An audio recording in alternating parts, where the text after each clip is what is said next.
All right, now that we learned how to reduce radicals, we're going to multiply and divide radicals by dividing first and reducing last.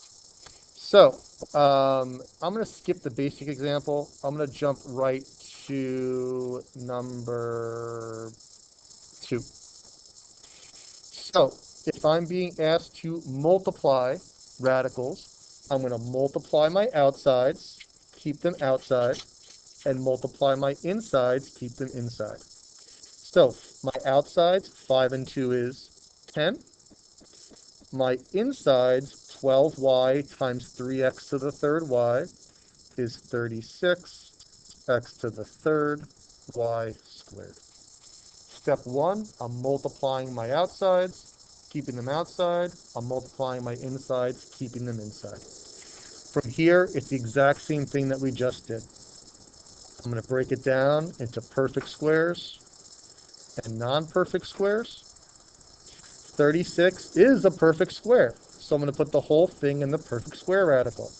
X to the third is odd, so I bring it down by 1 and put the leftover 1 in the non-perfect square radical.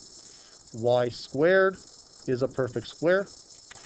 The 10 stays up front. That's step 1. Step 2, I take the square root of the perfect squares, 6xy.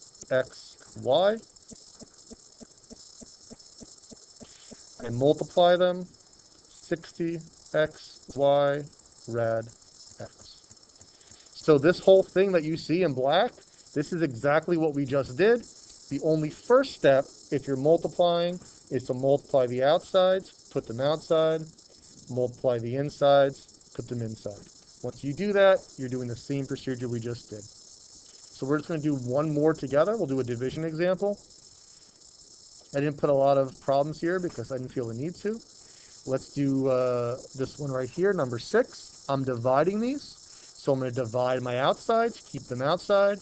Divide my insides, keep them inside.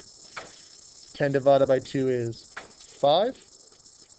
My insides, 50 divided by 10 is 5. I just remember there's a little typo here. No, there's not. X to the 4th divided by x is x to the 3rd. Y to the 5th divided by y is y to the 4th. Z squared over z is z. Now that I divided them, I'm going to reduce perfect squares and non-perfect squares. 5, it's not a perfect square. There's nothing that goes into 5 that's a perfect square. So the whole 5 just goes there. X to the 3rd, I drop it down by 1. I put the extra 1 in my non-perfect square. Y to the 4th is a multiple of 2, so that one's a perfect square. Nothing's left over. Z is not a perfect square. It just falls into the non-perfect square radical. From there, I take the square root of my perfect squares. Square root of x squared is x. Square root of y to the 4th is y squared. Bring the 5 down. Bring the 5xz down. 5xy squared radical 5xz is your answer. All right.